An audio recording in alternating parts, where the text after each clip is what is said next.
Hello. இன்னைக்கு percentage problemல a number increased by 18% gives 236. அதே percentage problem தான். percentage problemனால என்ன சொல்லியிருக்கேன்?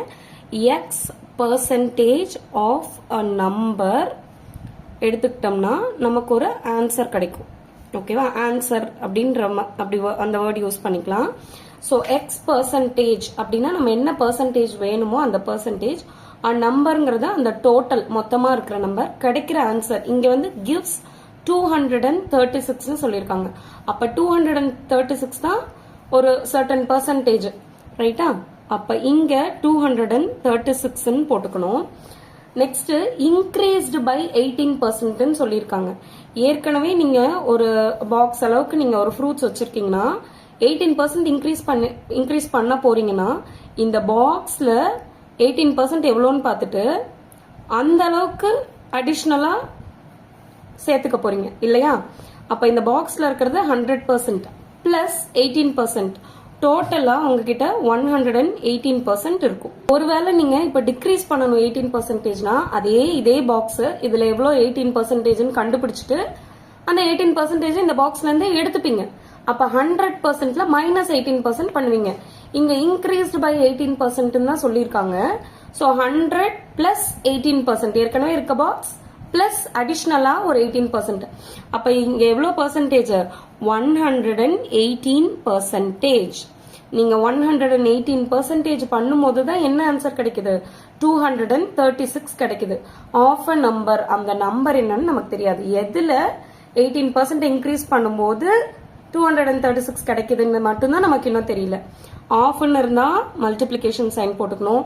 என்ன நம்பர்னே தெரியல, அதனால எக்ஸ் போட்டுக்கிறேன். ஓகே, பர்சன்டேஜ் இருக்கிற நம்பரை ஃபிராக்ஷனா மாத்தி எழுதும் போது 118 டிவைடட் பை 100 அப்படின்னு எழுதிக்கணும். Multiplied by x is equal to 236. அப்ப எக்ஸ் இஸ் ஈக்குவல் டு இந்த சைடு இருக்கிற ஃபிராக்ஷன் ஆப்போசிட் சைட் போனா ரெசிப்ரோக்கலா மாறும். அப்ப 236 மல்டிப்ளைட் பை 100 டிவைடட் பை 118. இங்க கீழே டினாமினேட்டர்ல உங்களுக்கு கன்ஃபியூஷனா இருக்கும்னா கீழே 1 போட்டுக்கோங்க. அப்ப ஒரு டினாமினேட்டரும் ஒரு நியூமரேட்டரையும் நம்மளால கேன்சல் பண்ண முடியும். இங்க பாத்தீங்கன்னா 118 டைம்ஸ் 2 பண்ணி பாருங்க. ஏன் 2 சொல்றேன்? 8 2s are 16. லாஸ்ட் நம்பர் 6 வருதா? அப்ப அதை செக் பண்றதுக்காக பண்றோம். Reminder 1, 2 1s are 2 plus 1 3, 2 1s are 2. 236 வருதா? அப்போ இந்த 118 இந்த 236 கேன்சல் பண்ணிட்டு இது 1 டைம்ஸ் வந்தா இது 2 டைம்ஸ் வருது. 2 into 100 200. அப்போ ஒரிஜினலா இருந்த அந்த நம்பர் வந்து 200 தான். அந்த 200ல 200 பிளஸ் increased by 18% சொல்லிருக்காங்கல்ல, 18% of 200 பண்ணீங்கன்னா ஆன்சர் 236 வருது. ஓகேவா? 200 பிளஸ் இப்படி நீங்க பண்ணலாம். 18 by 100 into 200 கேன்சல் பண்ணீங்கன்னா 2 வரும். 18 times 2 36. அப்போ 200 plus 36 236.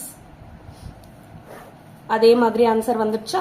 இததான் நம்ம இங்க கண்டுபிடிச்சிருக்கோம். அந்த நம்பர் என்னங்கிறது இங்க கண்டுபிடிச்சிருக்கோம். அதை நம்ம அப்ளை பண்ணி பார்க்கிறோம். நிஜமாமே 236 வருது. Hope you understood. Thank you.